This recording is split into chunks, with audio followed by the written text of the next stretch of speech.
आप सभी का स्वागत है आपके अपने YouTube चैनल विजेता कुल में।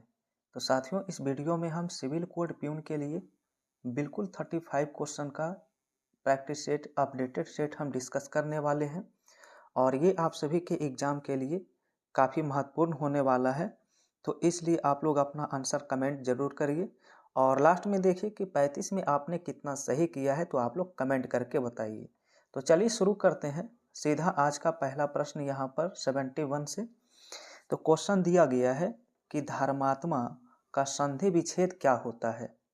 ठीक है, तो धर्मात्मा का संधि विच्छेद पूछा गया, तो याद रखिएगा धर्म प्लस आत्मा इसका क्या होता है, राइट आंसर होता है।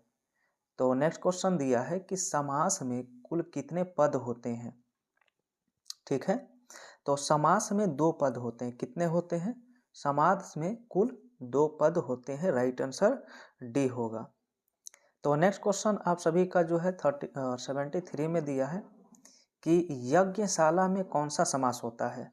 ठीक है, यज्ञशाला में जो है तत्पुरुष समास हो जाएगा, क्योंकि इसका विग्रह करते हैं तो होता है यज्ञ के लिए शाला, यानी कि विभक्ति जहां पर आता है तो उसमें हम क्या लगाते हैं, तत्पुरुष समास। अब यहाँ पर एक गद्यांश पढ़कर उत्तर करना है, तो आप लोग वीडियो को रोककर इस गद्यांश को पहले पढ़िए और इसके आधार पर देखिए यहाँ पर आंसर करना है। तो क्वेश्चन में लिखा गया है कि सपूत शब्द में कौन सा उपसर्ग लगा हुआ है। ठीक है, तो सपूत में यहाँ पर स जो है, सा क्या है, तो उपसर्ग होगा, यानी राइट आंसर ए करना होगा। तो नेक्स्ट क्वेश्चन दिया है मैं पढ़ रहा हूँ, यह किस वाक्य का उदाहरण है। मैं पढ़ रहा हूँ यहाँ पर जो है विधिवाचक वाक्य कहलाएगा। राइट आंसर इसका ए होगा। तो नेक्स्ट 76 में है कि कारक के कितने भेद होते हैं। ठीक है, तो याद रखिए कारक के टोटल 8 भेद होते हैं। राइट आंसर डी होगा। नेक्स्ट सवाल है कि सम्राट शब्द का स्त्रीलिंग क्या होता है। ठीक है, सम्राट का स्त्रीलिंग जो है सामग्री होता है। राइट आंसर बी होगा। नेक्स्ट सवाल है, लिखा है चादर से बाहर पैर पसारना, इस मुहावरे का अर्थ क्या होता है। तो चादर से बाहर पैर पसारना इसका मतलब है कि आय से अधिक व्यय करना। ठीक है, तो इसमें सारा क्वेश्चन काफ़ी महत्वपूर्ण है फ्रेंड्स। अगला सवाल देखिए, इनमें से कौन सा वाक्य जो है वो अशुद्ध है, यानी कि गलत लिखा गया है। अशुद्ध वाक्य यहाँ पर क्या होगा बताना है। ठीक है, तो पहला ऑप्शन है कि मुझे तुम्हारी बातें सुननी पड़ी। पहला ऑप्शन इसमें सही लिखा हुआ है सेंटेंस। दूसरा में है कि बेटी पराये घर का धन होती है, ये भी यहाँ पर सही है। तीसरा लिखा है भारत में अनेकों राज्य हैं, तो यहाँ पर गलत है, क्योंकि अनेकों यहाँ पर गलत होता है। अनेक जो है वो अपने आप में बहुवचन होता है। अनेक को अनेकों लिखना गलत माना जाता है, इसलिए गलत वाक्य यहाँ पर सी ऑप्शन है। तो क्वेश्चन 80 में है कि वाच्य का शाब्दिक अर्थ बताइए क्या होता है। ठीक है, तो वाच्य का मतलब है बोलने का विषय। क्या होता है, बोलने का विषय हो। तो नेक्स्ट क्वेश्चन 81 दिया है सवाल में कि तुमसे बोला नहीं जाता। तुमसे बोला नहीं जाता वाक्य किस वाच्य का उदाहरण है। तो 81 का राइट आंसर सी होगा, यह भाववाच्य का उदाहरण होता है। ठीक है, नेक्स्ट क्वेश्चन 82 सवाल में लिखा है कि सूर्यास्त हो गया, इस वाक्य में विभिन्न लोगों के द्वारा जो अर्थ ग्रहण किया जाएगा वह क्या होगा। तो 82 का आंसर बी होगा, इसमें व्यंजना शब्द शक्ति के द्वारा। ठीक है, क्वेश्चन नेक्स्ट रहेगा 83। लिखा है तगन में कितने लघु और गुरु वर्ण होते हैं। तगन में कितने लघु और गुरु वर्ण होते हैं, तो 83 का आंसर ए हो जाएगा, ऑप्शन नंबर ए।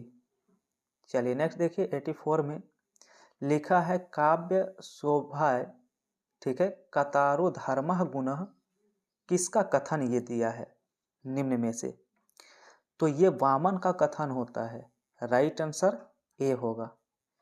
इसके बाद नेक्स्ट सवाल 85 दिया है कि विभाव के कितने भेद होते हैं।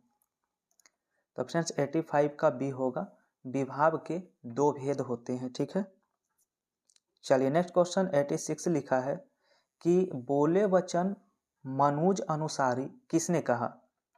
ठीक है।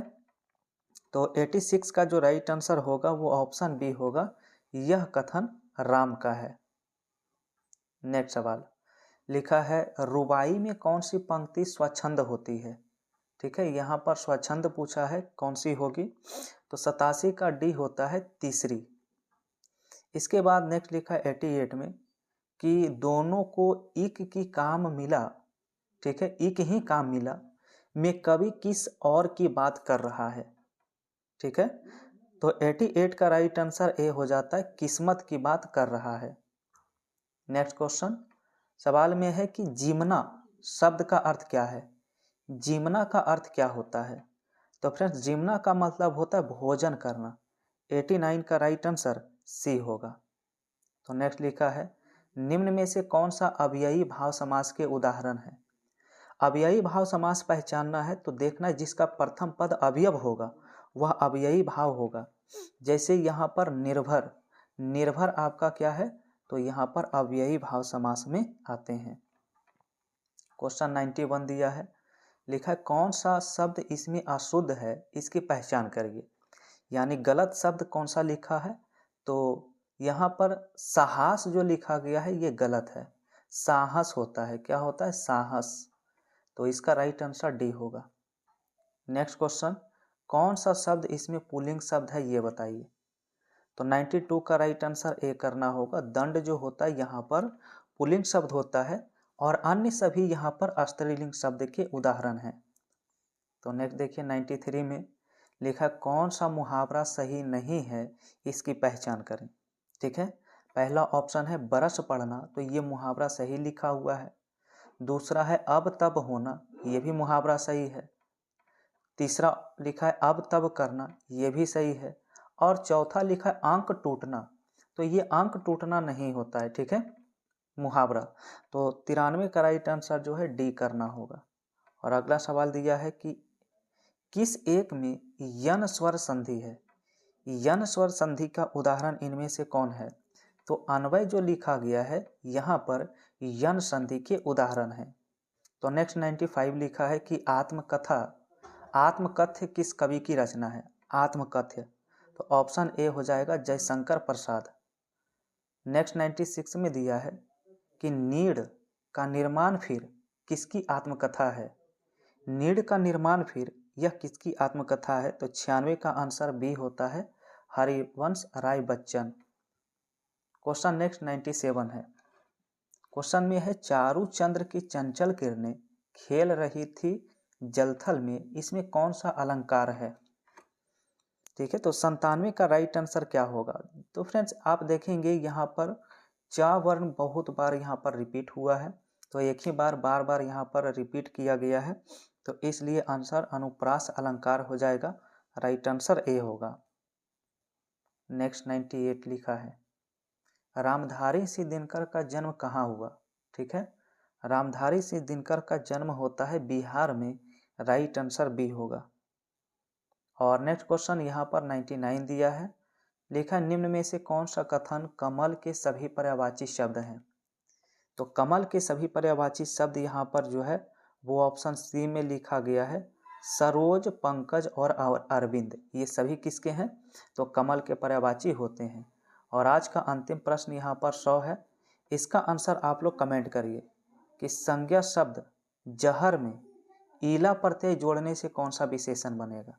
जहर में अगर ईला जोड़ेंगे तो कौन सा शब्द बनेगा? जोशीला, जहरीला, जहीला, क्या बनेगा? आप लोग फटाफट कमेंट कर दीजिए राइट आंसर।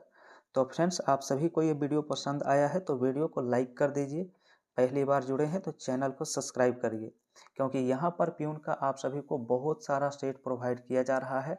और साथ ही साथ लाइव क्लास शाम 7 बजे होता है, उसमें भी आप सभी जरूर जुड़िए। ठीक है, तो फ्रेंड्स इसी प्रकार का और वीडियो आप सभी को एग्ज़ाम से पहले तक कंप्लीट किया जाएगा।